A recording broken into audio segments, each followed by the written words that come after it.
Greetings, folks. This is Victor Coronado. This is Nuestra America, a weekly anti-imperialist news program on all things Latin America and the Caribbean. Again, this is Victor Coronado representing ANTICONQUISTA. Check us out at anticonquista.com and all social media platforms. Nuestra America is brought to you by both ANTICONQUISTA and Orinoco Tribune.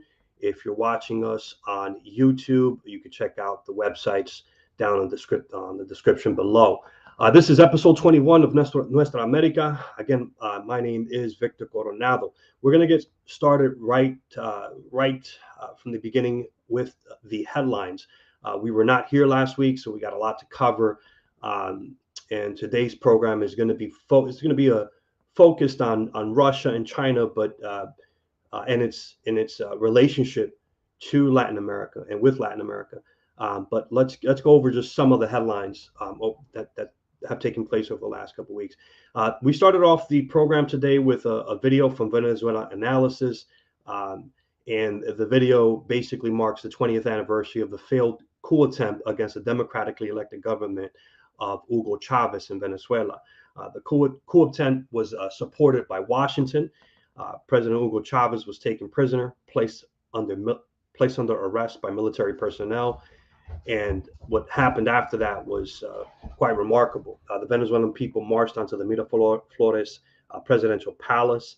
The country was on the brink of a civil war, making demands for Chavez to be put back into power.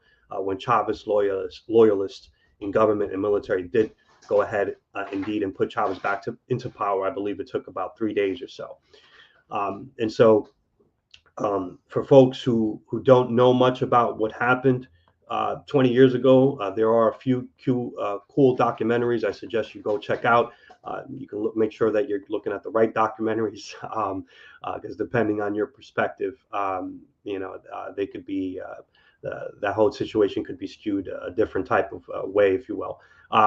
But Venezuela Analysis, if you go to their website, I believe they still have up a documentary on what took place 20 years ago. Moving right along to Puerto Rico. In Puerto Rico, se fue la luz. Over 1.5 million Puerto Ricans were affected by power outages due to a fire affecting one of Luma's power plants. Luma is the private energy company in charge of the island's electrical grid. It has come under wide scrutiny since taking over in 2017. Moving right along to Mexico. Mexican President Andrés Manuel López Obrador, or AMLO, won a referendum vote on his presidency with a 92% vote in favor of AMLO. Voter turnout, however, was extremely low, sitting at 18% of registered voters. He had called for the referendum himself. It was unprecedented. He was essentially looking for a vote of confidence. And there's much speculation about what he intends to do with that referendum. We can get a little bit. We can go into it today. AMLO is accusing the United States of interfering with his administration's attempts at constitutional reforms aimed at prioritizing state-run energy companies over private energy companies. U.S. officials are concerned over U.S. private companies doing business in Mexico in investments worth over $10 billion. And to say that they're concerned is putting it lightly. The United States has essentially threatened Mexico and saying that all options are on the table. Of course, they don't necessarily. No one's thinking that we're talking military options, but let's just say that the rhetoric keeps ratcheting up in Washington over concerns that AMLO is becoming too powerful, again, to put it lightly. In Colombia, presidential candidate Gustavo Petro has made public statements alleging convicted criminals in prison are trying to illegally put money into his campaign coffers. He did not provide further details, and president elections are set to take place on May 29th.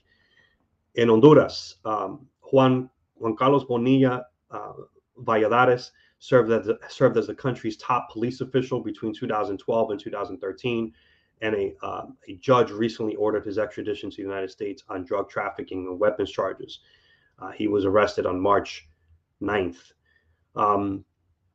Sticking with Honduras, of course, the new president of Honduras, President Xiomara Castro Pesalaya, has vowed to secure the country in terms of public safety. Honduras has basically become, since 2009, has basically become a narco state, and so there's a push for her to clean up the country, both internally, in terms of the state, where there are many suspected individuals who are involved in drug trafficking, and externally with the drug cartels. And so the interior minister of Honduras has vowed to, in his words, to surgically go after the cartels. In Chile, the country is facing inflation and economic hardship. Chile's new president, Gabriel Boric, is planning to spend $3.7 billion, as he announced Active Chile, an economic stimulus plan focused on direct aid to families, job creation, and small business. According to a Reuters analysis, Chile's attempts to replace its current Pinochet constitution is at risk of failing. Moving along over to Venezuela, according to Bloomberg News, the economy's GDP is expected to grow 20% this year. More good news coming out of Venezuela's economy. And I think President Nicolas Maduro in Venezuela recently stated that he should win some sort of, I believe, Nobel Prize for the economic turnaround in Venezuela. Joining us today is Saheli from Orinoco Tribune. Saheli, how are you doing today? Yeah, I'm fine. So since you already mentioned, since you started with this video on the 20th anniversary of the first coup attempt against the Bolivarian Revolution, as well as the first coup attempt against Chavez, let's revisit it a little. Firstly, I'll just say what is happening today, just now, is that for 3 days, from 11th to 13th, there is a photo exhibition called 20 Aprils in Caracas, and it will be exhibiting photos not just from that period, from the time of the coup, but also over the 20 years, how things have changed, what were the other coup attempts that happened, and how Venezuela has gone through ups and downs since then. So that's one thing as well. And then there is another thing going on the same days, from 11th to 13th, is the International Summit Against Fascism. So, of course, it focuses on not just on the fascism that exists in Venezuela, as in the right-wing parties. We may call it right-wing and democratic and everything, but let's keep it in mind always that Latin American right never was democratic. It was always fascistic. So in case of Venezuela also, that was extremely that is still extremely in everybody's eyes, everybody's face. Those parties are very right-wing. So it's focusing on fascism both at home, also in the Latin American region, as well as in the world, the rise of extreme right in Europe, and also the fact that Nazis in Ukraine are being whitewashed by the mainstream media and being presented as heroes. And this like mainstreaming of Nazism is something that should be very concerning for all of us. So yes, these things are going on at the same time and commemorating the coup. So like you said, it was less than 3 days. It was like 48 hours for which Chavez was removed from power, and these people, some of these people are still there in the political fray in Venezuela. So Carmona, the person who had whose name is the Carmona decree, that is the decree that had repealed the all the new laws that Chavez has had passed by then. So this person gave a interview to a Colombian media, claiming that, just imagine, claiming that Fidel Castro was behind the coup. Just imagine. So yeah, that is the sort of thing that Colombian mainstream media is trying to push, and we know how Colombian mainstream media is. So that's one thing. And Leopoldo Lopez, who was also part of that coup a long time ago, like he has been a long time fascist. So Leopoldo Lopez is now being presented for some years, being presented as uh, a very democratic person who is fighting for democracy in Venezuela from his safety in Spain. So that's something. Okay, so and why did I say that it was the first coup? Because in it was in April 2002, like 11th to 13th April 2002. And then starting from December 2002 and continuing until February 2003 would be the so-called oil strike. It was not by the oil workers, but by the business class, the same business class that had tried to remove Chavez with like less than a few months before that.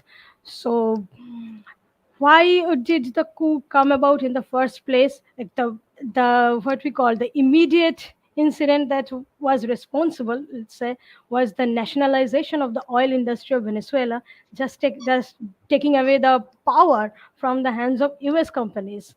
Okay.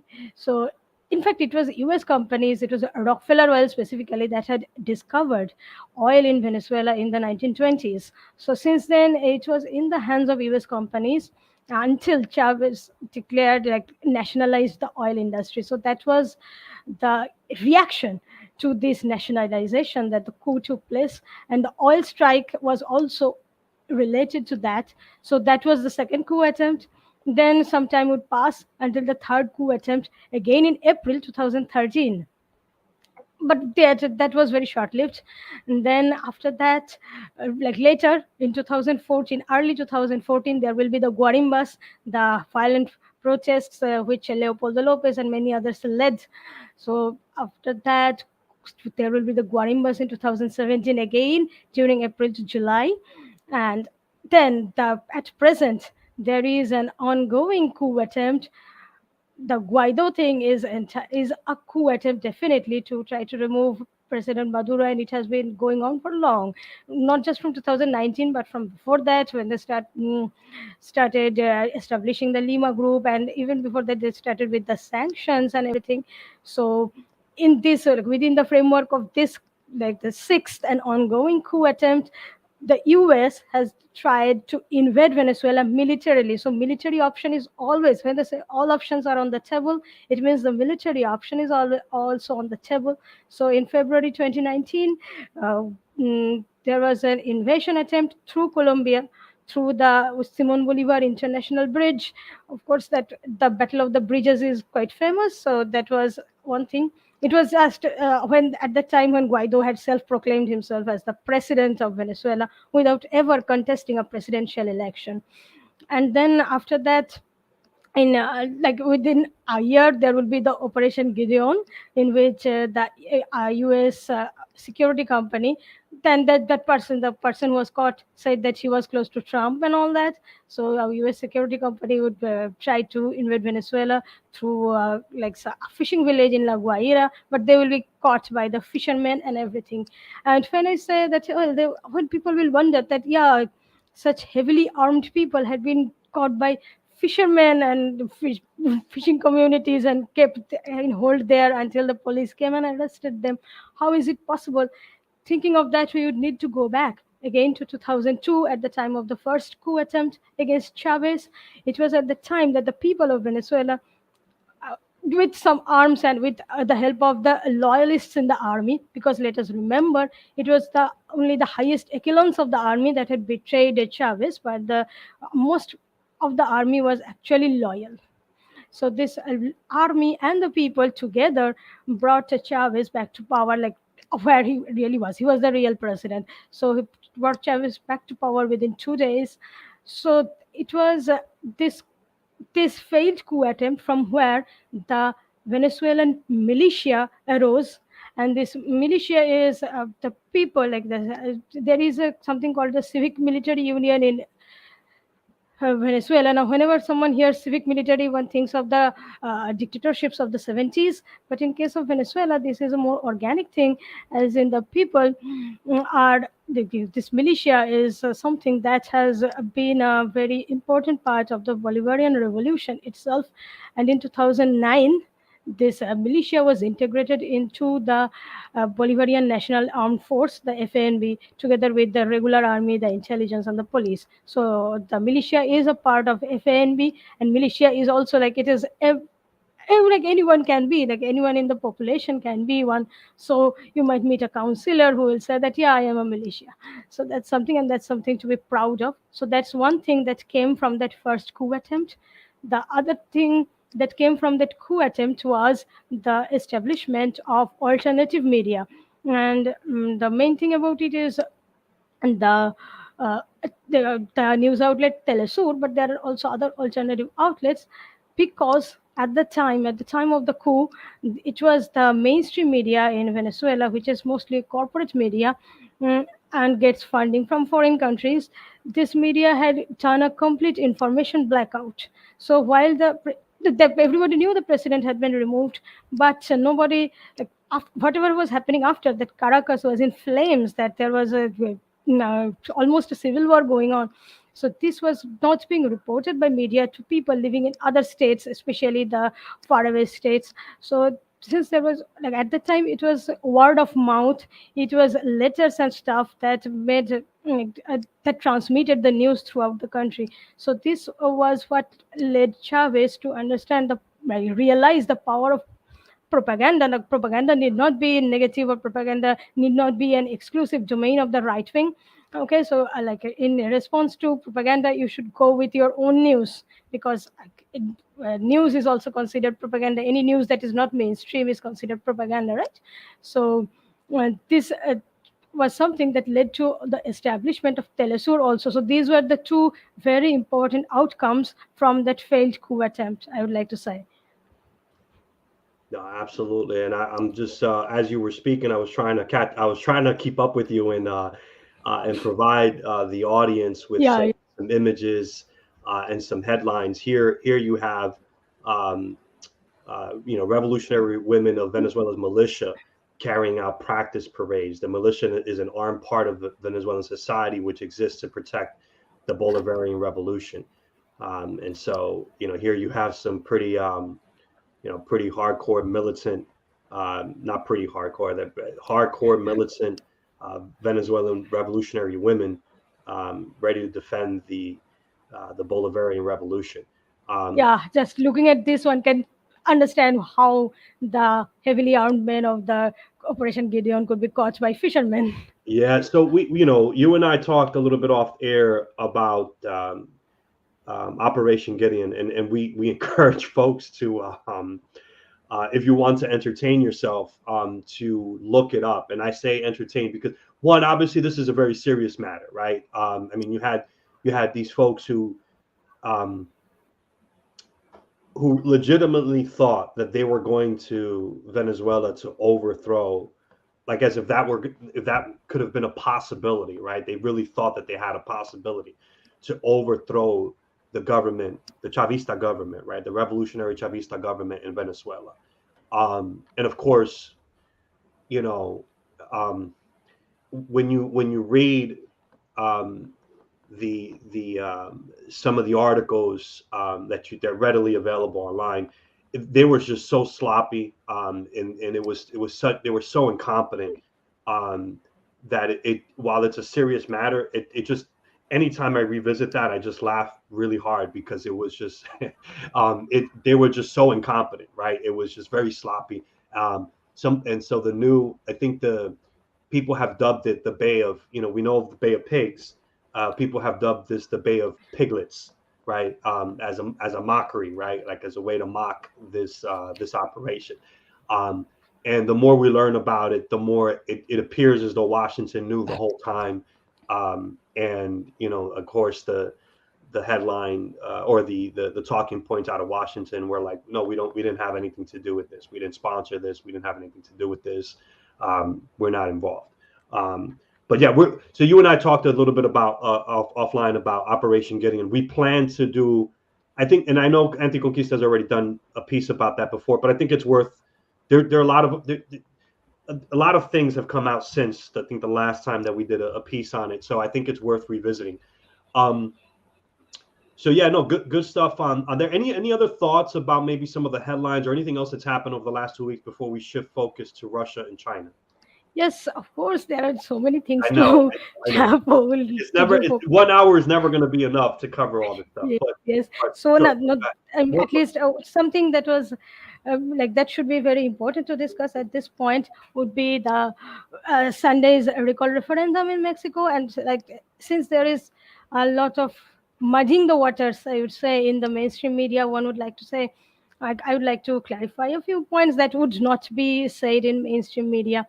So the first thing is that why would a president want to like hold a recall referendum against his own mandate?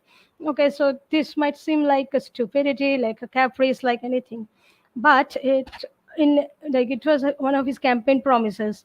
So when he won the election in 2018, when he was on his campaign promise, like campaign trail, presidential campaign trail, he had said that if if you won the presidency, then he would bring a law that would make it possible for people to recall him after 3 years of his mandate. Now, in Mexico, the presidential mandate is for 6 years. So, halfway through his mandate, he said that he could be removed. So, he will give the people the option, and I will come to that why this was so important. I will discuss it later.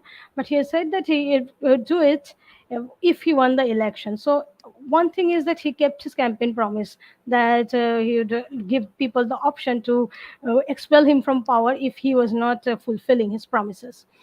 And like, there are laws regulating this thing also. In 2019, there was a constitutional reform that approved the general law of recall, and then there was another law, like a secondary law, last year in September, that would be regulating the processes. So this law is not just applicable, it's called general law because it's not just applicable for presidents but for all structures that resemble the presidential structure. That is, in the state legislatures, like governors can be removed. Okay, the governors can be removed, as well as the municipal heads, that is, the mayors, can also be removed because these are structures similar to the pyramidal structure of the presidency. Like there is an executive, and then there are other boards. So, mm, this general law of recall would enable people of any state to recall a governor within like halfway through their mandate. Also, it will also enable the residents of any municipality to recall the mayor halfway through their mandate if if people living in that region, like the 3% of the electoral roll, would sign that, claiming that they would want a recall referendum for that person, for the president, the governor, the mayor, whoever it may be. Then the recall procedure would start, and then there would be like all these processes. There would be a referendum. So this thing, recall referendum. This is the first time that a recall referendum has taken place in Mexico. So this was this is very important in case of Mexico because there had been, like, over the last more than 30 years, especially during the neoliberal period, there have been terrible, like all presidents of Mexico have been terrible. Like they all of them could be like would be judged by any international tribunal and be condemned to prison for the crimes that they have committed. So, if there is this thing, there is this discussion going on, and I'm hearing it that if a recall referendum had existed at the time of, say, Felipe Calderon, then there would be no war on drugs. If there was a recall referendum for like Enrique Peña Nieto, then there would be like the president just before AMLO, then there like a lot of people would still be alive. So that is the sort of thing that is being discussed. So that's one thing. And since you put up a headline saying that AMLO takes aim at the electoral body, so the National Electoral Institute. So the National Electoral Institute, first of all, it's an organization that was founded Pardon me for as an to autonomous interrupt, body. but this is Yeah, I want to make for the audience. I want you to pay yeah, of attention course, of course. to what Saheli's about to say because this is really important. But continue. Okay, so the National Electoral Institute was founded after, established after the uh, uh, fraudulent election of 2006. So in 2006, AMLO should have won. He was the candidate then. Also, he was a candidate in 2006. He was candidate in 2012, and then also in 2018. So in 2006, he was leading the count, and then there was all this like there was a sudden reversal in the trend, and it has been like later shown, like later a lot of evidence has come out that this thing was being planned from at least a year before, or even more than that, at the time when he was his political rights had been taken away, as when he was the chief of government of Mexico City. So this is when the Electoral Institute, the Federal Electoral Institute, was replaced by the National Electoral Institute, giving it more autonomy so that such frauds could not be imposed from the executive, from the presidency. Like the earlier president had imposed the fraud in 2006 so that AMLO would not come to power, and instead Felipe Calderon would be the president and would continue the earlier president Vicente Fox's policies, let's say, whatever they may have been. Anyway, so however, National Electoral Institute has never applied its autonomy until now. In 2012, also it allowed a fraud because the 2012 election is also considered to be fraudulent. Now, since AMLO won in 2018, and it was he won only because people of Mexico just voted hugely in favor of him. Okay, so he was actually in Latin America. He is the second most voted president after Daniel Ortega last year. So, this is the number of people that voted for him. That is why he won the election. Otherwise, they could have done, like, if it was a closer election, there would have been a fraud again. Anyway, so since then, INE, the National Electoral Institute, has gone head on against the government. Like every sort of electoral reform that the government has proposed, INE has tried to derail it. Okay, totally. So when the recall referendum was, first of all, when they started the recall referendum, the INE first claimed that it could not hold it because it did not have enough money. They claimed it. They wanted 3 billion pesos to carry out this recall referendum. Of course, the Senate and the Congress did not approve that sort of money, and then they said that they would not. They were supposed to install 161,000 voting stations throughout the country. They ended up installing a little more than 57,000, claiming that they did not have money. So in a way, it was like they were supposed to put 161,000. They put a third of that amount. So that's one thing. That is one of the reasons why there should be some aim against them, because the law of recall states that for a recall referendum to become binding and obligatory, like that, to have any effect, it should have a voter participation of 40% of the electoral roll. Now, in case of this thing, like, so if you have 161,000 voting stations, like if you have the 100% of the voting stations, you are asking for 40% of participation. Now, in this case, it was about a third. So the idea was that, of course, it would not be like that, but the idea was that if a third of that participation occurs, then it should be considered a victory, although would not be binding because it not be constitutionally binding, right? Anyway, so that's one thing that they did, and then they refused. Like INE refused to carry out advertisements, put advertisements in government newspapers and channels, as well as their own websites and stuff, saying that they did not have money to do this sort of thing, that they did not have money to do advertisements. But they tried everything to derail this recall referendum process.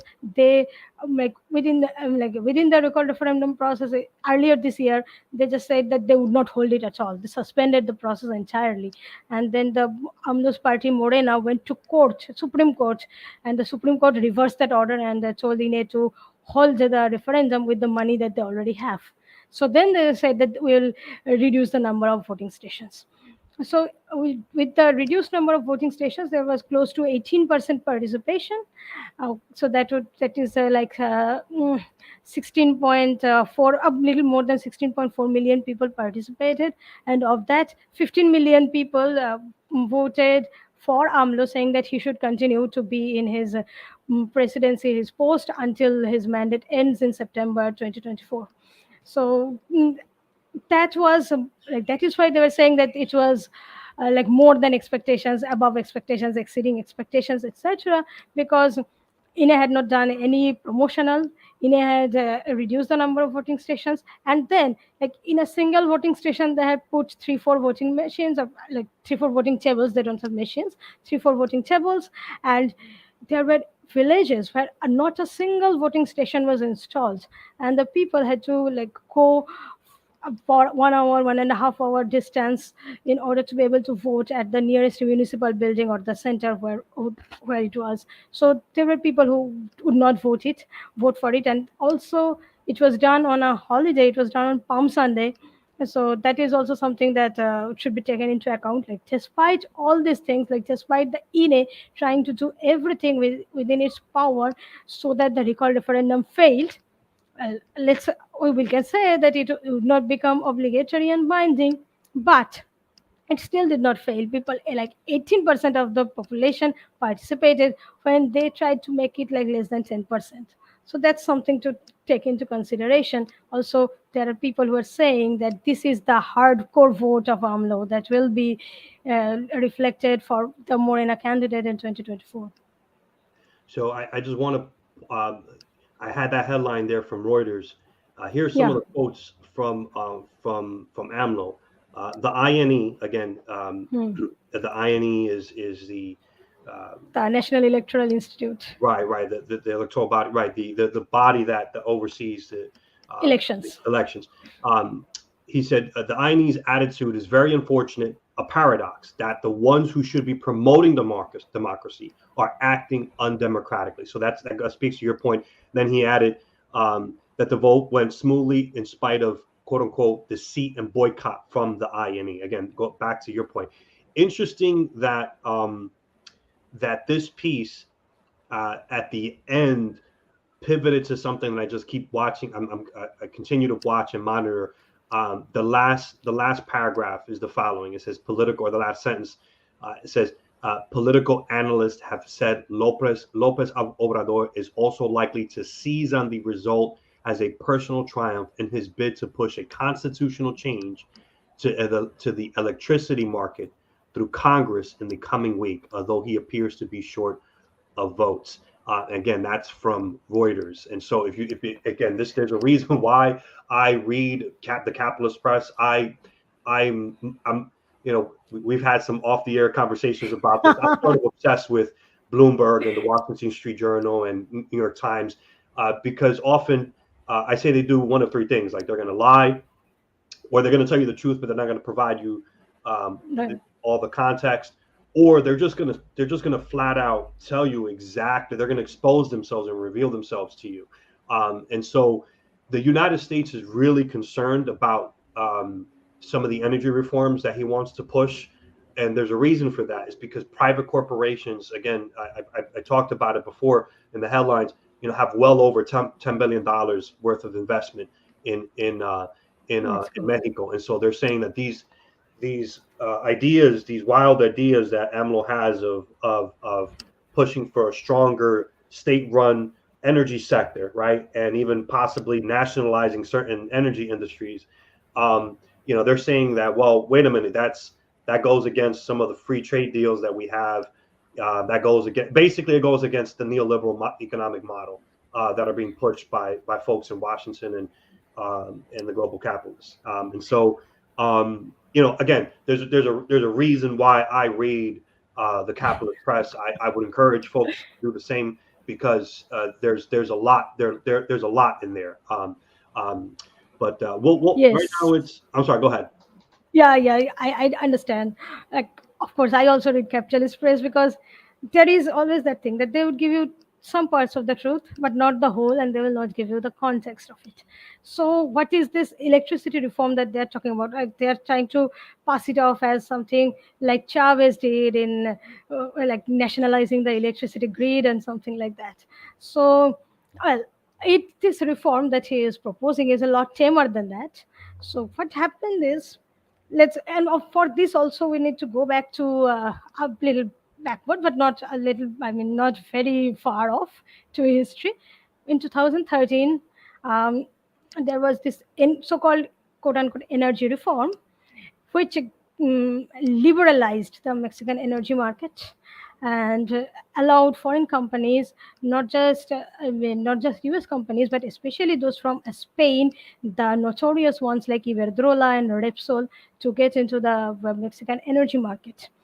And then, well, those who are not have, I don't know if everyone follows the situation, electricity or energy situation in Spain, but these are the very companies that own the electricity market entirely in Spain, and they have made it impossible for the people of Spain to have a decent electricity bill and have a decent electricity throughout the time. So, like, in Spain, what they have is, these companies, what they did is that they don't have a fixed price or fixed unit price on electricity. There is a surcharge throughout the day. So, like, at times, like, if in the afternoon in summer, or in the evenings in winter, when there is more demand for electricity, they also raise the unit price of electricity. So people would have to, like, plan their day according to the electricity price. Like, they would probably would start the washing machine in the morning and would dedicate the evening so that their children can do homework, like that. Okay. So, and also there is, like, even with two lights, and an air conditioner, or maybe a heater in winter, one would have outrageous electricity bills. So this is the sort of situation that these companies want to see in Mexico also. And starting from 2000, in 2013, the energy reform opened the path to this. That is one thing. And then there are some other more outrageous things that it did. For example, the energy reform of 2013 declared hydroelectric power to be not a clean energy. Okay, so a lot of the Federal Electricity Commission, that is the Mexico's national electric company, that most of its electricity is, or a significant part of its electricity comes from hydroelectric power. So it declared this to be to be dirty energy, to be polluting energy. So its electricity would be put into the electric grid the last, thus giving talked about competition, but it was giving monopoly to the foreign multinationals and not to the national company. And also there were other things like something called self sufficient energy markets or something like that, or self supply. That is, the big companies, the electric companies, that foreign companies that were producing the electricity, they would sell this electricity at like to the for other foreign multinational companies like mining, or to Walmart, or companies like that, that are in Mexico also since the 90s, since the time of neoliberalism. So this there was a sort of revolving door among these two entities, like the foreign electricity companies and the foreign other multinationals.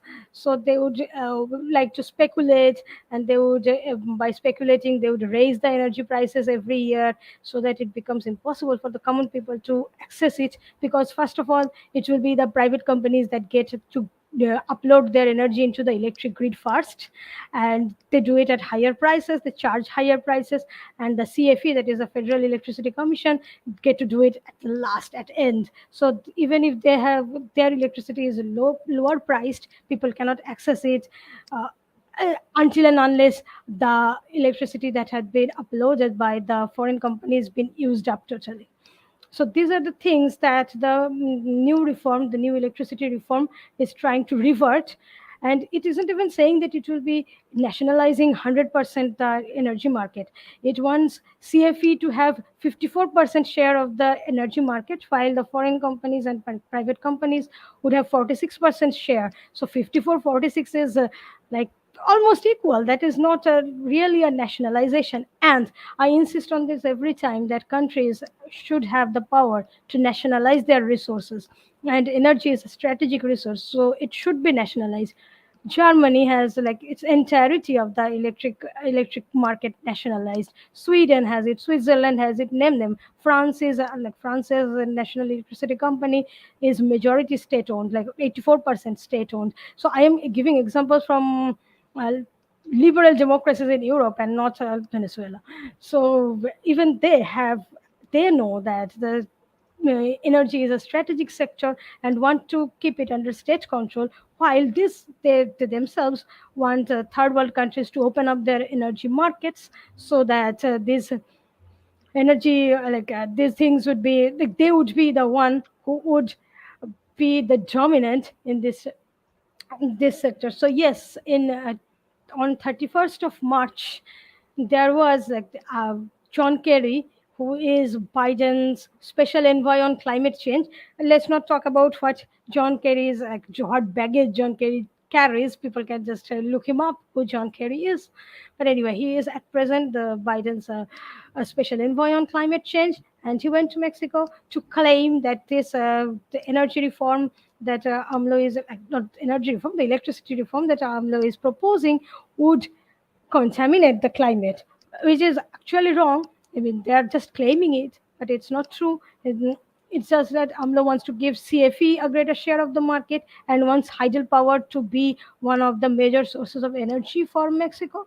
So that's one thing. And this was what I was looking up, that on 31st March with John Kerry and the US ambassador to Mexico, Ken Salazar, who else were there? These were the heads of like a real veritable who is who of the US energy companies.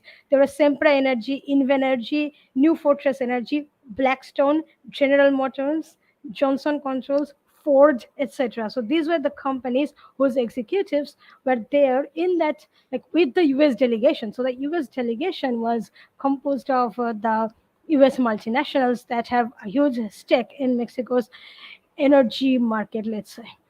So that is they are the ones, so you can see that they are the ones that is trying to keep the status quo, that is keep the Mexico's energy market within their own hands and not in control of the state of Mexico. That's one thing. And there is another thing that is not, I mean, I don't think Reuters mentioned this is that the question of lithium. So Mexico does not have as much lithium as Bolivia, but it's a significant deposits of lithium. And like AMLO had declared that this lithium would be entirely nationalized. It will be entirely for Mexico. So these companies, the energy companies that are already plundering the Mexico's energy market, they also want to go into that lithium market too. Like there was the coup in Bolivia was for lithium. So like Mexican government should be, I know, I hope they are very concerned and they are very vigilant about this too, that this has to be, they have to be very vigilant of any sort of coup attempt, because there is a border with the US. It is not just they have a US embassy, there is also the US border. So that's something to think about. But these are the reforms that AMLO is proposing that US will try to dispose. And that there is also the mining law that also comes from the era of Carlos Salinas de Gortari, the president who, like the first neoliberal president, who also won the election through fraud in 1988.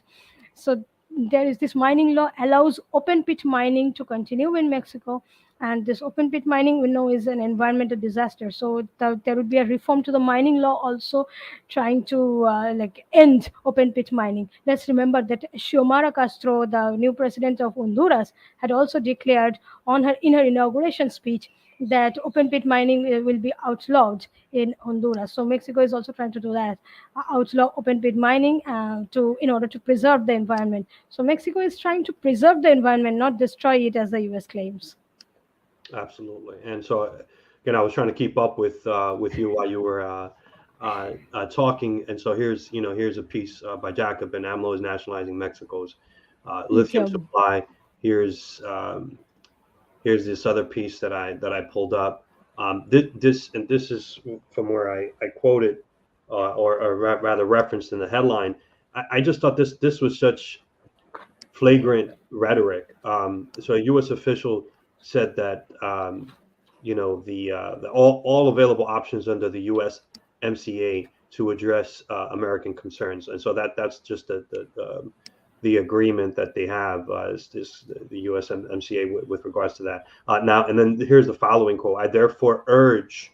This is the U.S. official in a letter addressed to the Mexican economy minister. I therefore urge your government to discontinue these concerning actions and ensure the rights of U.S. investors and exporters are protected. I mean, it's just it doesn't stop, right? It doesn't stop. So this is Yes, something it that is direct interference. It's a coup attempt. yeah. Okay, So like it should be called a coup attempt. Like right, it's not just this one. Like there are many. It is being a multifaceted or multidimensional war that is being carried out. It's like at this present, it's all hybrid coups or hybrid wars. So this is exactly what is happening. Like of course, Amla has said that. The U.S. Delegation had also proposed that there would be a U.S. team that would monitor the electricity reform, and AMLO discarded that. He said that no, this is an internal matter right. of Mexico. Starting from today, there is like the Constitutional Committee on these things. The Constitutional Committee on Constitutional Reforms has already started discussing the electricity reform in the Congress. So And I let's want see to say what happens. kudos to AMLO for being so defiant. I mean, he's been very defiant. He's been very clear that Mexico is a sovereign nation and has no colonial ruler or master. And he's just been very consistent in that. We can be critical of his internal policies, domestically and whatnot, and that's fine. But again, he's been someone who's been very interesting to cover and read about, and he's for sure been a force for good in the region, in terms of making sure that we get more integration and more cooperation and and defending sovereignty all over Latin America, whether it be Cuba or Nicaragua, etc. So I mean, he's just been, on that front, he gets an A plus from me. And so I'm going to we're going to continue to monitor the situation, but you're right. It's very concerning because the rhetoric just keeps ratcheting up and ratcheting up. And we obviously know the history of Washington in Latin America. I think this is a good time. So I mean, we're we're at the 50-minute mark. We wanted to talk about China and Russia. Let's Yes. pivot over to China and Russia. So, this it's just been this is something that's also worth mentioning and monitoring and covering. I have a few things here that I want to post up. But Saheli, I'll turn it over to you. Your thoughts about the influence of China and Russia in the region, that the influence, the partnership, the friendship, if you will, that we're receiving from Russia and from China, and the impact that that's had, and then also can you throw in there Washington's concerns and some of and I got some things that I'll pull up here on my end, because clearly now this has become a problem for Washington, and Washington, it doesn't really know how to address it. They don't really have any alternative model, because their model has been one of neoliberalism or coup attempts or taking over governments. So I'll turn it over to you. So, okay. So last year, like in 2021, China has surpassed the US in its trade volume with Latin America. So that was the biggest concern that the US has at present, that China is that China is mm, they're calling that China is there is this Republican senator, I think, who said that China is eating our lunch or something like that. So so that also speaks about the colonial rhetoric of the US, as well as what China is doing is really concerning. And it is not just China is doing. China is not like something pushing the Latin American governments to have relations with it, but rather it's the other way around. It's the Latin American governments that went into like this sort of trade relations with China and the bilateral relations with China, because, like you said, the US model has been to overthrow governments in order to take away the natural resources and just to subjugate the people, so that they would never be able to take back what is actually theirs.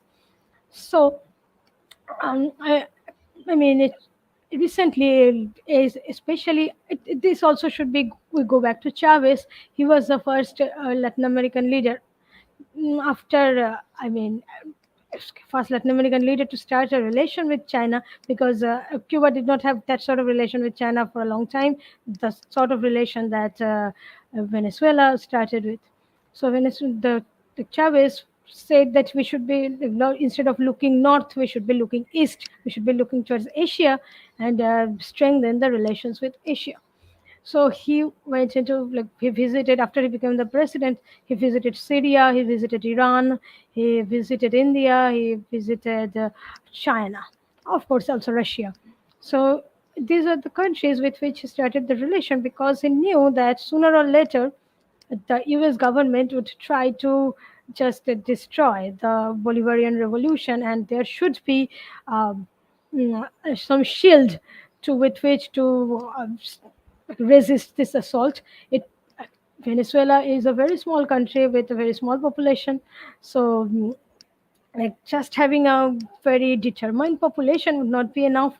You should also develop one's economy. So for a long time, for like over 100 years, the Latin American economy, even it now continues to be mainly one of exporter of crude things like food items and the minerals, exporter of these things, and importing the finished products and importing technology and stuff, things like that. So, in order to have a developed economy and a developed population, in order to have socialism, basically, one would need to develop the economy and give people more economic power, because that is how like one would be transitioning towards socialism. So, in order to do that, one needs to get developed industrially, and the US would not be helping in that. So, there are where one had to look to other places to get this the technology and everything, because you do not get to make technology out of nothing. So, even the US did not do anything. Like it could not do anything out of nothing. They had the Europeans coming over there with their knowledge. Europeans could not do anything out of their own mind. They actually got all their knowledge from Asia and Africa. They may try to disown it now, but they did. So it was like Chavez was going back to the roots, and was also like going towards friendlier countries that have not tried to depose governments, that have not tried to carry out coups. So generally, that have not had empires. Like China never had an empire like the US does. One like leftists in the West may talk about Chinese imperialism, and I do not understand from where they get this idea, because China never had an empire. China was never imperialist. Anyway, so this was a reason to start this strategic and trade relations, scientific relations with China also. So this was it was started with the Bolivarian Revolution. Then it went into like the different other countries started going into China's different started to take advantage of various policies that China offered that the US did not offer. So US does not offer any comprehensive development plan for any region, whereas China's policy in the international field is shared development. So it does not want other countries to just remain dependent on it for finished products, but it also wants them to develop because that would increase the cumulative buying power of the populations of all these countries, so that after all it will be a motor of economic growth. That is I mean, that is the main policy of China in Latin America.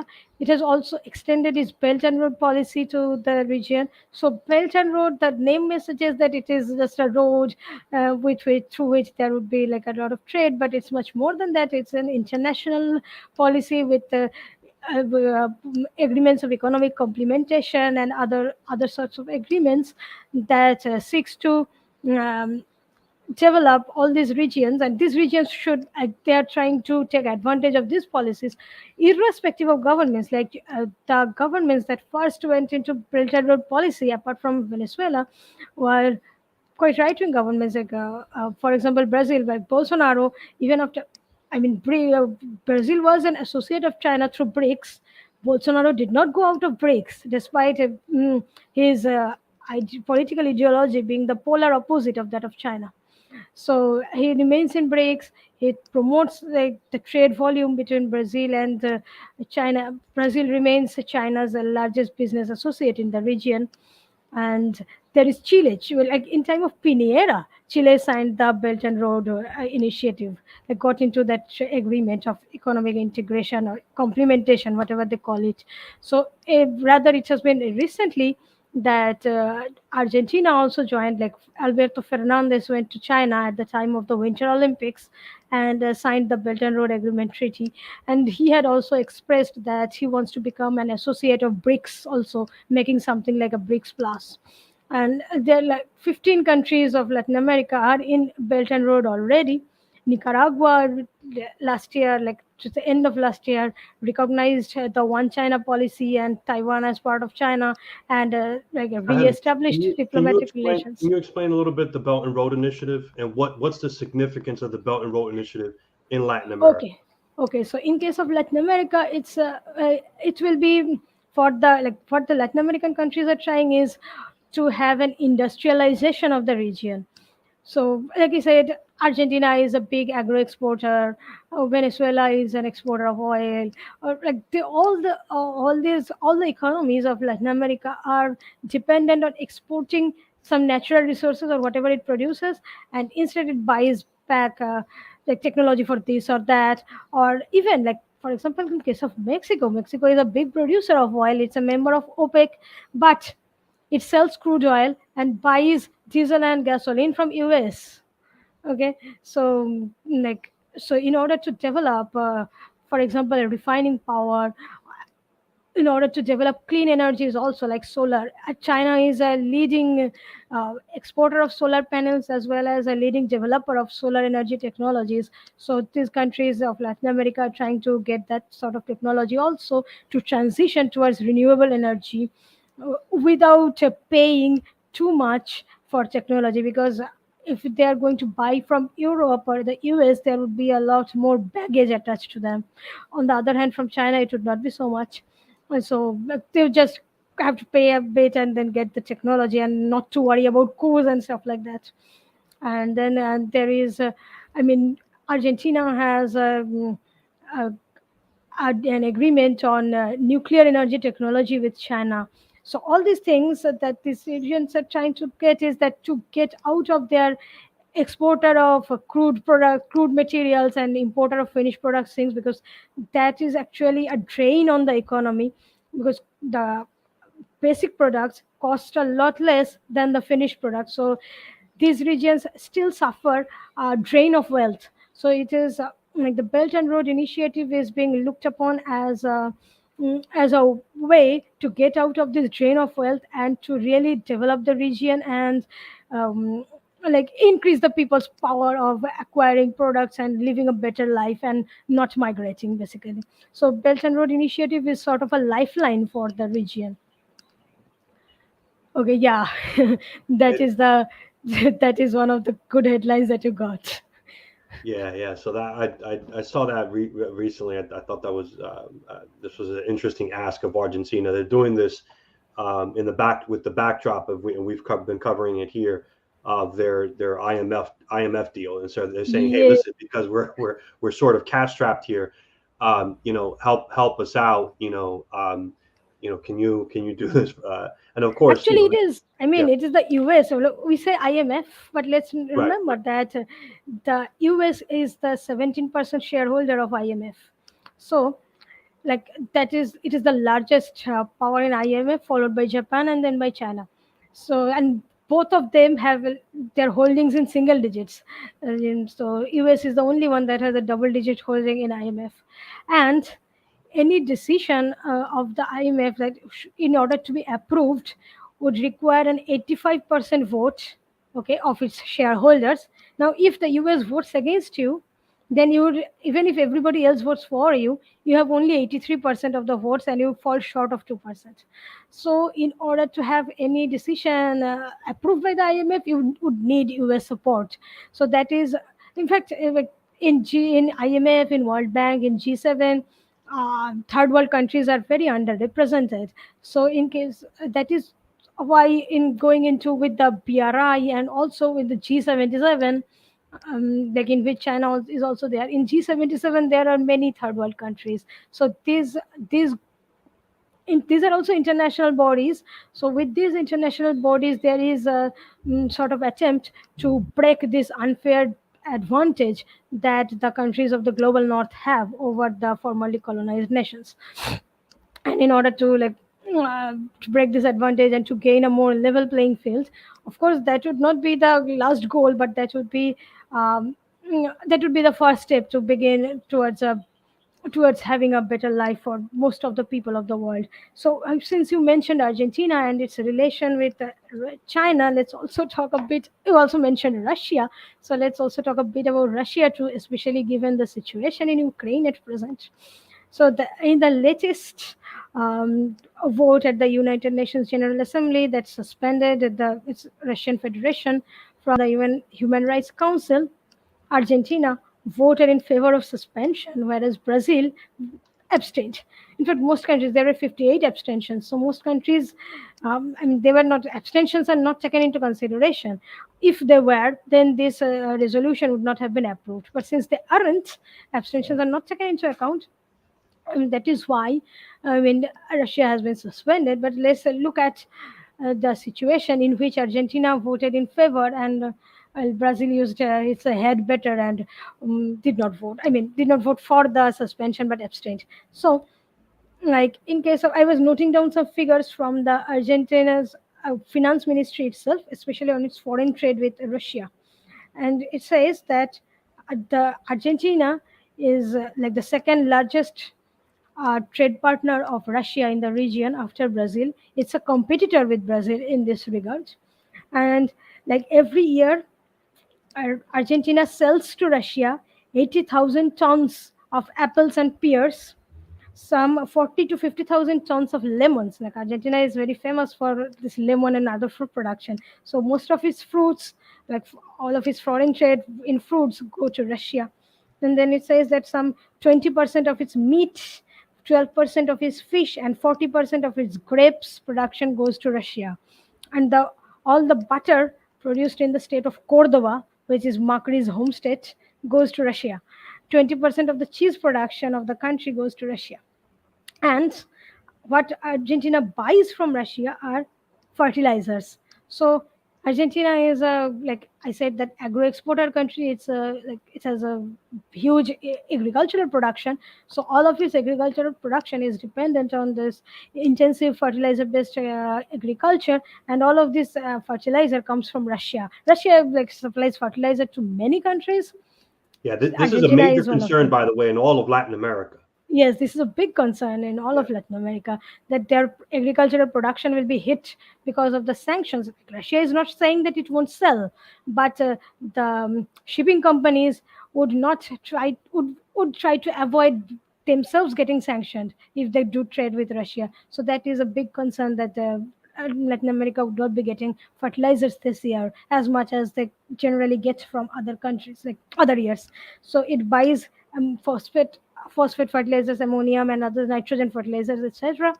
Then it also gets like it has a nuclear technology deal with China, but it also gets nuclear technology, nuclear energy technology from Russia.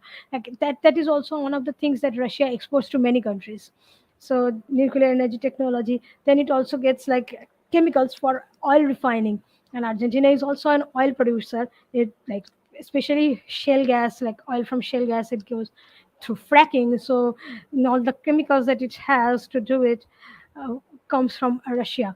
So these are the things that these are the trade between the two countries, and Argentina actually has a trade surplus with Russia. That is, it exports more products and gets more money out of exporting that it spends on importing. So it has a positive trade balance with Russia. Similar to Brazil, Brazil is, I said, is a competitor with China in the field of agricultural export. And in fact, Brazil exports its materials, like its things, through the Parana River, which belongs to Argentina actually. So I mean, when Argentina voted against Russia in the UN General Assembly, after that there has been like a lot of political leaders as well as political analysts, even those within Alberto Fernandez's party, they have actually expressed concern that, why did Argentina not take into account all its trade relations? Because the US does not buy anything. Macri had said that there would be a rain of US investments on Argentina when he became president, but that never happened. The US did not even buy lemons from Argentina. So, I mean, why would Argentina not take into account this trade relation and other relations it has with Russia? Especially when Fernandez, when he visited Moscow, he told Putin that Argentina should be a door for Russia to enter into Latin America. And so what will happen now? And this is a sort of discussion. Of course, Sergei Lavrov, the foreign minister of Russia, said that it would not betray its allies anywhere in the world. But that talk is one thing, and what happens on the ground is a very different thing. So one has to You and see. I were talking about this. I mean, the only thing I can come up with was because it just seems very confusing. Like on one end, I have a quote somewhere I can pull up where something along the lines of Argentinian president saying, um, we have to we have to stop being so dependent on the U.S. and something along those lines, and basically causing. And he said this to Vladimir Putin, directly to Vladimir Putin, in a meeting that he had with Putin. In fact, Washington wasn't too pleased that he had this meeting with Putin. Of course. So on one end, it seems like the president was trying to cozy up to Russia and have this and establish a great relationship with Russia. And then this vote happens, right? And the only thing I can come up with is that I know that there's a significant Ukrainian immigrant community in Argentina. Argentina. Yeah, and so I mean, as someone who's ran campaigns before, and I know the audience doesn't want to hear this, but I'm going to say it because it's important. Electoral politics, you have to be very crass about figuring out how to get into power and then staying into power. I'll give you an example. This is just this is not an apples to apple, but it's just a microcosm. So I've ran political campaigns before where in a local town, I'll have to think about the Puerto Rican vote, the black vote, the white vote, the Dominican vote, and the Central American vote in one town. And me as a campaign manager, I have to in my mind have to figure this out in my mind of how I'm going to navigate all this stuff. So again, just to kind of give people at home an idea, I'm not justifying it. I'm not saying it's okay. In fact, I was very upset that he voted against that they voted against Russia, and they voted aligned with. But again, it's easy for us at home to say, well, they should do this or they should do that. The folks in Latin America have to run an actual country. So I don't know if that's the only thing I can come up with. Other than that, I was really just scratching my head. I didn't understand why they voted that way. Actually, it's much more that it's much more than electoral politics. It is also economy, like just like I mentioned, IMF. So that is the big business at this moment with Argentina, and it's also a lot of the government's own making. I am not saying that they contracted the loan. Macri contracted the loan. It is illegitimate in every sort of way. We had discussed this like 2-3 episodes back, so I won't be repeating myself. But what happened is that Argentina should actually at least have asked for a renegotiation of the deal, because it was illegal. So it was an illegitimate loan, and it should not have been recognized. So if Argentina had not recognized the loan, there would not be this baggage of this pressure actually from the US to align its policies with the US, because otherwise the US won't vote for Argentina, like, would not push for Argentina in the IMF. Like I said, the US has the largest power, and such a power that if it votes against you, the IMF would not approve anything for you. And like I was looking up the IMF deal also, like the agreement that Argentina has with IMF. So there are, I mean, I won't go into technicalities. There are three different sorts of agreement actually, and of that, like at present, like starting from March this year, from 31st March this year, and it will go until July 2024. Then in 10 quarterly installments, Argentina will pay back the loan that Macri had contracted, the illegitimate loan. And how is it going to pay back? It got a loan from IMF. So it takes some money from IMF to pay IMF back, but that's not the end of the story, because this thing has not been given by the IMF as a gift. It has been given as a loan again. So this is an exceptional access agreement that Argentina has. That is, it will get some 40 billion from IMF to pay back the loan that Macri had contracted. It has paid back some 4.5 billion from its own resources, but it cannot do any more. Argentina does not have money. So it will need to pay it back, because it has to be paid back in dollars, and Argentina does not print dollars. So it has to like get the money from somewhere. So it got the money from IMF itself. So it got the money from the ones who had like violated Argentina's economy. Anyway, so this 40 billion, after it pays back in 10 quarterly installments, then it has to pay back this loan again, like this, because this has been given as a loan. So Argentina has to pay back through its own resources this loan, and it will be done on a 10-year period, starting from September 2024 until July or August 2034. And of this, the first 4 years, like from 2024 to middle of 2028, will be a grace period when Argentina would not have to pay back anything. It will be the time that the IMF has granted Argentina to grow its economy so that it can get enough dollars to pay back this 40 billion from starting from September 2028 and going up to August 2034. So over the next, like these 6 years, Argentina, the country, has to pay back these loans to IMF. And there is something called a Memorandum of Technical Understanding, which says that IMF will do quarterly reviews of the Argentine economy. Like every 3 months, there is a team of IMF economists in economy and other people in Argentina, headed by a British economist. So it's like IMF that is becoming the de facto economy ministry of Argentina. So every 3 months, it will review the Argentine economy and like speak on its health and say that okay, Argentina can like fulfill this, Argentina has done this. How this review, the result of this review, has a retrospective effect as well as a prospective one. That is, it will not just review what Argentina has done in the last 3 months, but it will also uh, speculate on Argentina could be doing in the next 3 months. So, if like if you are angering the US with your foreign policies or whatever, then there is every possibility that uh, there will be a negative review and the deal will be off, or there will be more pressure on you.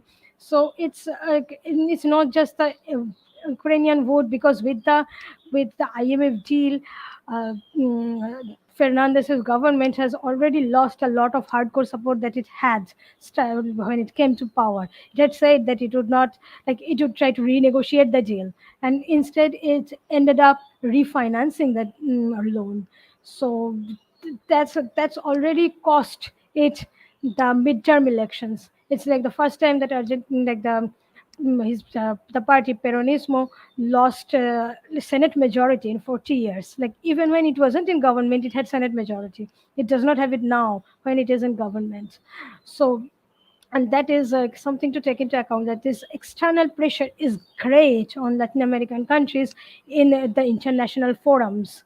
These international forums are not really neither international nor a level playing field nor equal, nothing. So there is a lot of US pressure. For example, many people were saying, why did Honduras vote against Russia? Like it could have abstained because Honduras has got nothing to gain from like this sort of vote.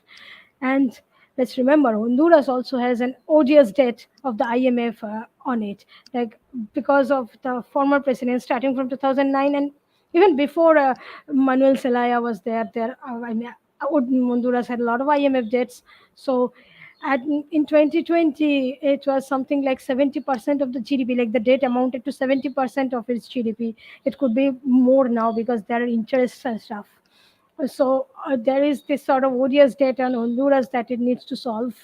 So I don't know what it will do, but if it goes into like sort of negotiations with the IMF, even if it goes into renegotiations and not refinancing, it would require this US support, because otherwise it would not have any deal passed through the IMF. It didn't dawn on me until you said that what you just said. I was looking at it I'm always looking at it from a political perspective, and there is a political perspective to this, except that it wasn't the one I was looking at, which is I was looking at internally, right? Like, is there some sort of internal influence that's causing Argentina to make this decision, or the Argentine president to make this decision? But that would be a common thread between both, right? Between both Honduras and Argentina. Yeah, So that's I think so. yeah. I know, absolutely. We're running now at the 1 hour and 15-minute mark. Anything else that you want to add before we close with regard? I mean, I know that again, there's always a lot to go over, but with regards to Russia and China and the relationships that have been established um, between Latin American nations and Russia and China. Okay, so Latin America has, like, apart from trade relations, some Latin American countries have military relations with Russia. Venezuela is one of them, and Cuba has had a long-term relation with. Well, it had a relation with USSR. It was forced to have this relation with USSR because of the US blockade, and the relation has remained with Russia. There have been ups and downs, but since at least the time of Putin, like since Putin has been the president, the relation with Cuba, between Cuba and Russia has been excellent. So, mm, I mean, Cuba and Venezuela both have military agreements with Russia as well as Nicaragua. But of course, that's just like having military agreements is not like the US. So when the US has military agreements with any country, it puts a military base there.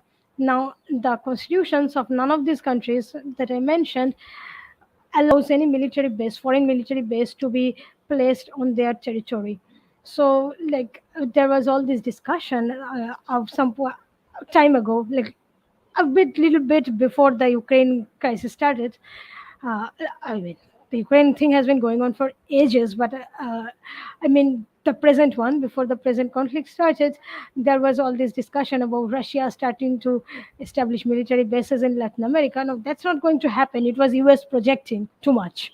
Okay, so, but there could be, I don't know. I mean, I'm not saying there would be military bases or anything, but there are other relations that they have.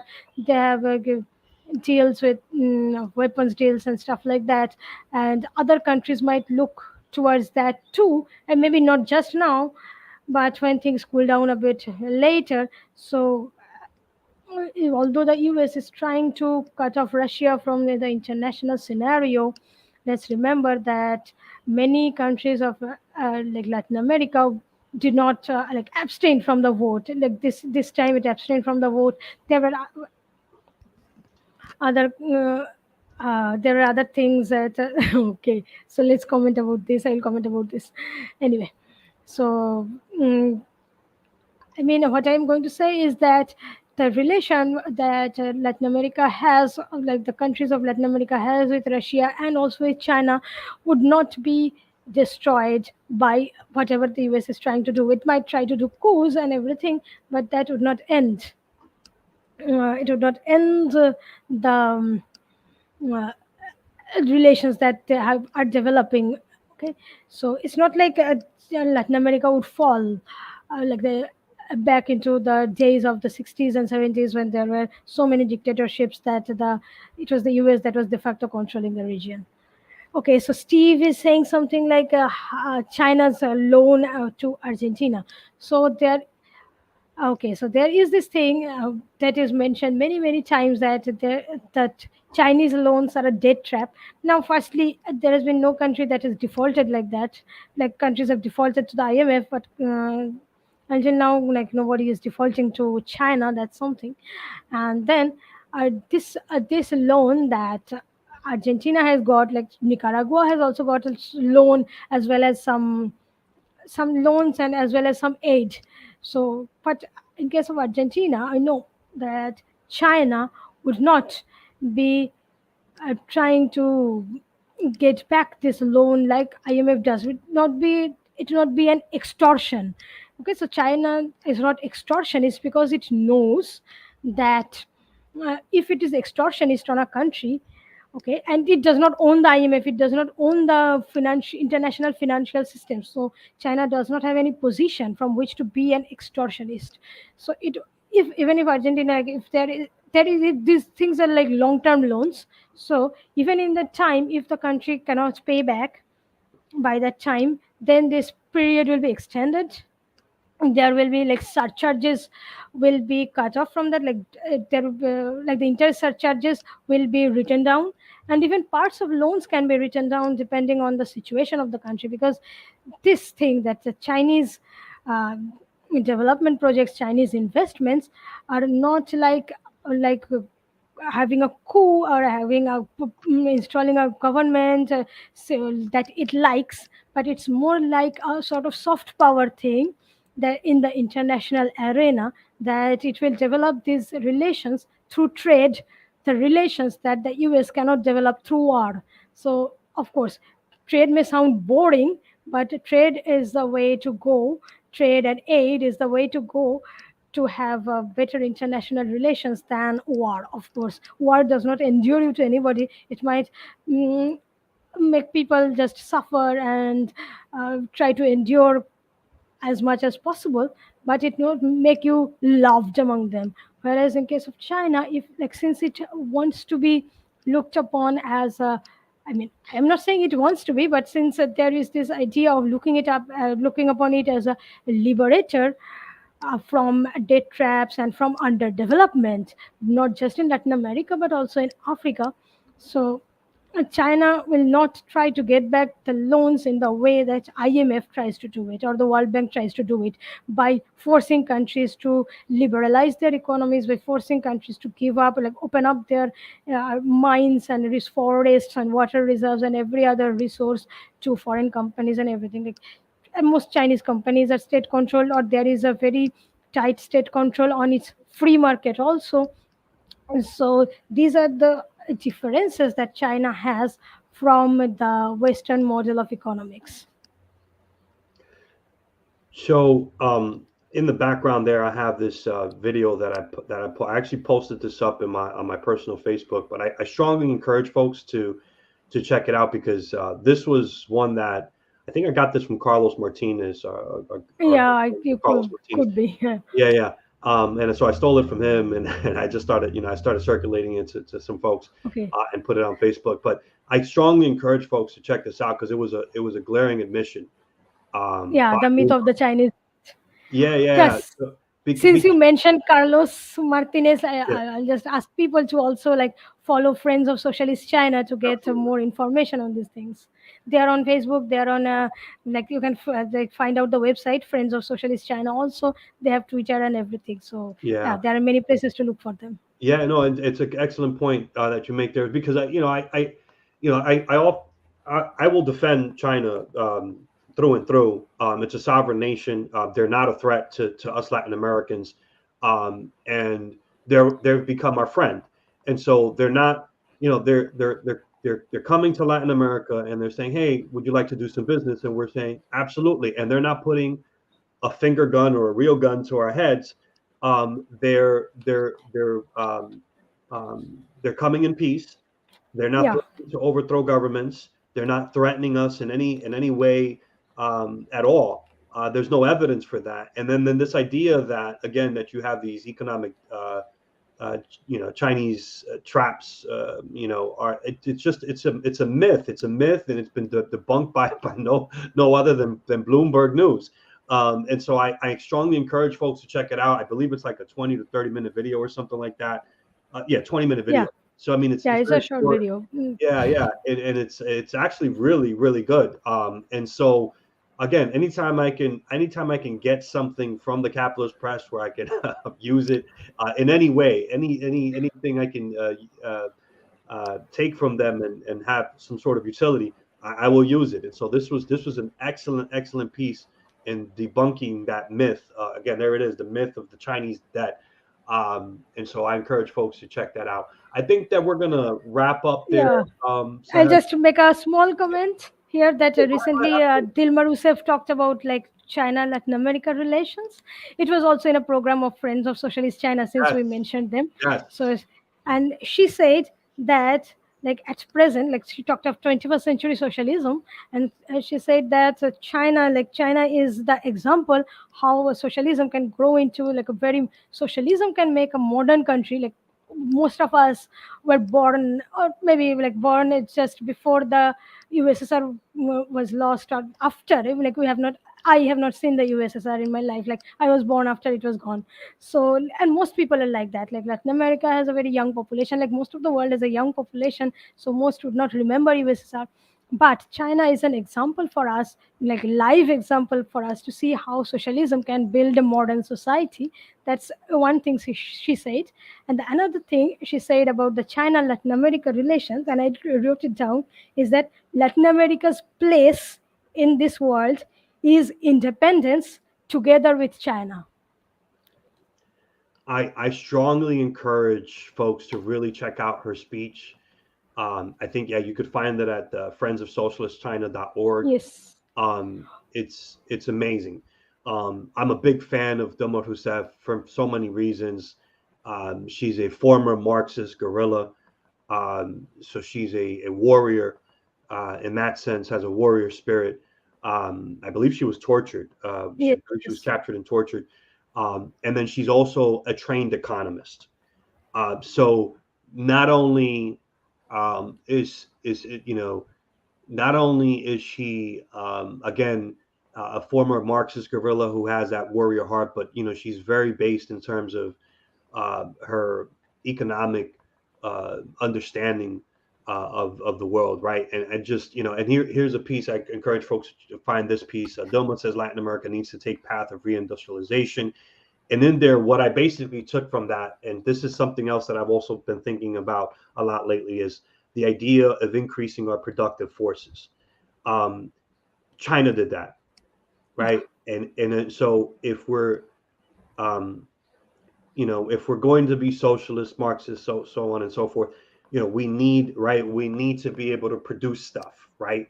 So food sovereignty is extremely important. The ability to make stuff, make things, computers, desks, furniture, clothing, et cetera, et cetera. So I again, I'm a huge fan of Dilma. I encourage folks to check out her speech that she gave to the Friends of Socialist China. And if you can find this piece right here, Dilma says Latin America needs to take path of reindustrialization. I agree. We need to now increase our productive forces. That's another way we can become self-reliant and not so reliant on foreign trade, which, I mean, foreign trade is always going to be a thing. I mean, we don't have all the natural resources that we need. We get that. But to the extent that you can try to be as self-reliant as you can, as independent as you can, without relying on the markets, right? On the global markets, that's a good thing. That's a really, really good thing. And so food sovereignty, increasing productive forces in Latin America. These are things that should be, in terms of our agenda, it should be right up at the front. Obviously, of course, sovereignty is also another key component to all of that. It looked like you wanted to say something, Sally. Did I look like? No, I wasn't. I was probably thinking of some other things that Dilma was saying, that yes, Latin America has all the resources. It just now needs to use the brains and like in technology in order to start this reindustrialization process. And she said reindustrialization because many countries, including Argentina, which was more industrialized in the earlier 20th century, was systematically deindustrialized during the dictatorships, only for like making the path for new, like opening up the path for neoliberalism and for making these countries so dependent. That's one thing. And I always say two things we have to like always to think about. One of them, we have to overcome two things. One thought is that we are not good enough. No, we are good enough. That's one thing that we have to overcome. And another thing that we have to overcome is fear, because the US will always have all the options on the table, and among them will be coups and military invasions. So one has to overcome that fear that, like, if we go on making concessions to the US, maybe it will not invade. That's not true. Like, I mean, let's look. Like Chavez did not make concessions to the U.S. That is why he not only did he like survive so many coup attempts, he also is so revered until today. Like even 8 years, 9 years after his death.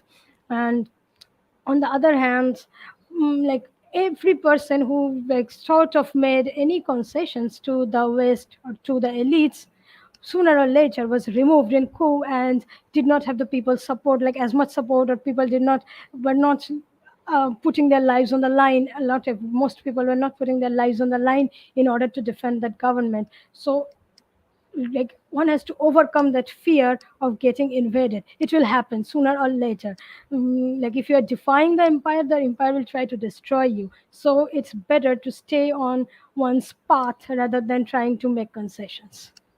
Absolutely. I totally agree. I want to add another layer to all of this is that, and I'm someone who's out here in the West, so you would think I would say the opposite, but it's important to note that the U.S. economy is heavily relies on imports. The United States doesn't just go look up the data. You can look it up yourself at the World. I believe the World Bank has a lot of this information. The U.S. doesn't make things anymore. It's a service sector. Largely, I'm not saying we don't at all. The United States doesn't at all, but I'm just saying overwhelmingly it's a service sector and distribution economy. In other words, it's involved in some sort of, folks are either involved in some sort of service or distribution, right? Moving goods from one location to another.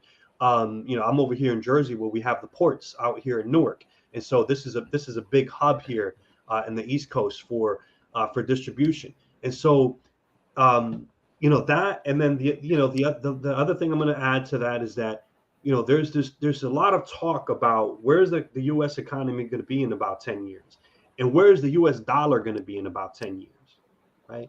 As we move towards this multipolar world, and so, I do follow here and there, some of the other folks in this space online that are leftist and whatnot. And I hear a lot of talk about, socialism and all this stuff, but people don't make that connection between the fact that the United States does not so not that the United States is any closer right now today than it was 20 years ago. I don't think, maybe a little bit, maybe a little closer towards socialism, but not much. So this is a right-wing country.